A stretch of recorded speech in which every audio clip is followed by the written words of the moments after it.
Thunder are 20-1 this season, and they boast the best point differential, say that a couple times fast, through 21 games. That's the most in NBA history. And DraftKings Sportsbook doesn't see OKC slowing down anytime soon. They're offering 9-2 odds for the Thunder to win 74 games and break the record held by the 2015-16 Warriors. And there's good reason, right? ESPN Analytics, get this, has Oklahoma City favored to win every single remaining game on their schedule. And we're just a quarter way through. And they give the Thunder at least a 60% chance to win all the games, except one, Janae, your Rockets. They have a 57% chance to win that one in January. And the numbers here show why. Number 1 in defense, number 1 in net efficiency, first in defensive rating, lowest field goal percentage allowed. The list, it goes on and on. The moral of the story is buckets are hard to come by. Exactly. Against this Oklahoma City Thunder team. Anthony Slater will be in the building tonight for the Thunder as they try to get 20 games over 50, just 22 games into the season.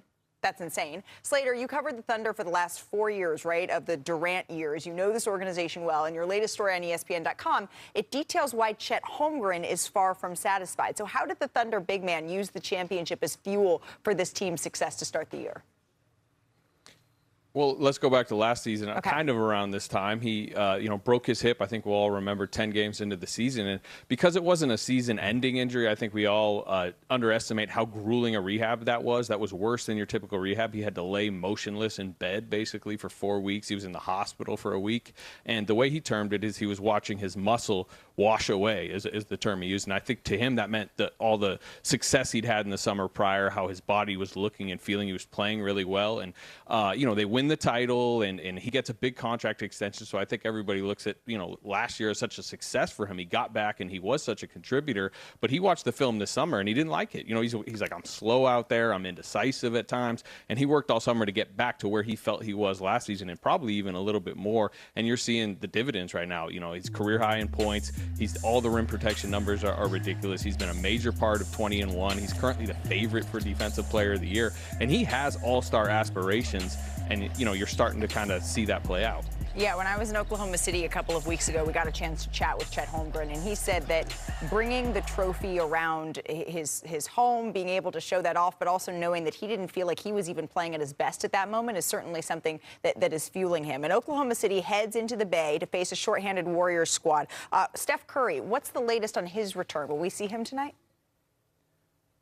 You will not see him tonight. You may not see him on the road trip. That's still to be determined. I saw him in the weight room the other night. He's wearing a leg sleeve over that thigh contusion. He's doing the bike. He's doing some weight stuff, but he hasn't been on the court. He's kind of obsessive about keeping his body in as good a condition as possible to get back as quick as possible, but he's still a little bit away. And, after this road trip, they have a 4-day break during that Cup week because they're not in the Cup. And that could be a good use for not only Steph, but a lot of these veterans. Okay, so we're going to have to wait a little bit here before we see Steph Curry back out here on the floor. Anthony Slater, thank you so much. But since the Thunder are facing the Warriors, why not compare them to the Dubs team? It was already 10 years ago. Where has time gone? The 2015-16 Warriors, they started 21-0. The Thunder, they've only lost 1 game so far, but OKC has the edge in points per game differential and has actually made more threes than that Golden State Warriors team, which is insane. The Warriors did have a better defensive efficiency and had slightly better ball movement. But these two, you can see why folks are chatting about whether or not this Thunder team is going to break that 73-win record. Brian, do you think they have a legit chance at history here? Yes, absolutely. They will not say it publicly because that goes against the Thunder way, and there's no reward for saying it publicly.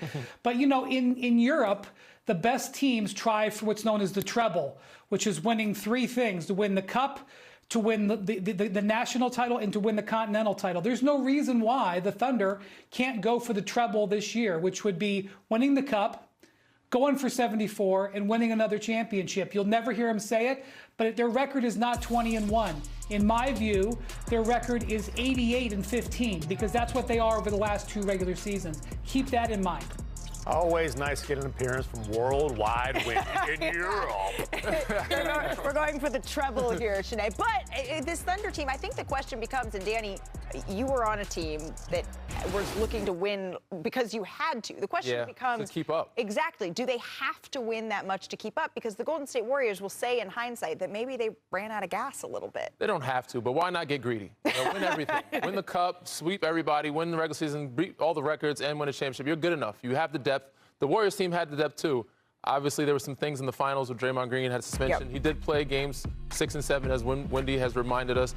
But a lot of that momentum shifted. They had a good group. They played well. They had the depth. This same team has the ability to do so. A.J. Mitchell, Alex Caruso, Lou Dort, they're resting guys. They're winning games. And they haven't had Jalen Williams yet. So Shea doesn't play in the fourth quarter. Yeah, and Shea doesn't play in the fourth quarter. You're 20-1 with that type of depth and that type of character and roster. Yeah. You have the ability to sweep the league with everything. You guys know I love to dive into the numbers, and there are so many. Yeah, I'm going to dive head first. Let me talk nerdy to you. There are so many parallels between the 73-win Warriors and this Oklahoma City Thunder squad. Number one, most being they're both led by players that were star guards. Do it different ways, but look at these numbers: 30 points by Steph in that 15-16 year, 32 by SGA. We know that Steph lives and has revolutionized the three. Shea, the mid-range, assists, 0.1 off, percentage, field goal percentage, effective field goal percentage, right there. You look at how these stars are leading in different ways. It's cool.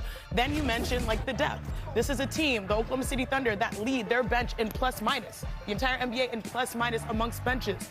And then you think about the defense. The Warriors, obviously like top 5, top 6 defensively. This team has a CBS list receipt of how long their defensive stats are. First at everything. I mean, it's really cool to see how dynasties are born, how they are made, how they are led, how they are protected. How they're built. It all starts with that strength in numbers led by a superstar guard. You would go for the 74? For everything. Why not? They won a championship already. Not saying that it's okay for them to lose this year, but you got a championship already. You made some history.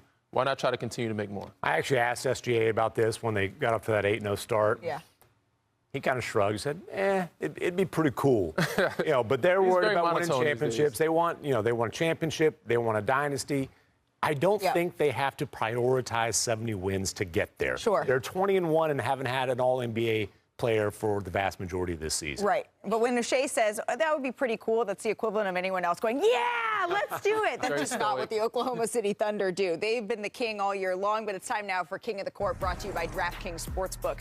Shanae, when you're looking at this slate, you're taking Anthony Edwards over 29.5 points tonight in New Orleans. Yes, I'm taking just because I look at the opponent and I look at who they previously played, and obviously the Lakers, they have their way. So, yeah, here we go. Danny, you like SGA at the Warriors. He needs to go over 30.5. I do. He is a machine, and they're playing a Steph-less Warriors team. Yeah. And they also have some guys sitting out as well, so he's going to clock in his 30-plus points. Well, you have to say it like the kids say, clock it, you can clock it. That's what Shanae and Danny are saying. Missouri viewers, DraftKings Sportsbook is now live in the Show Me State. New customers can bet $5 and get $200 in bonus bets if your bet wins. Download the app and use the promo code SCREEN when you sign up. We've gotten through Thanksgiving, so now y'all can put your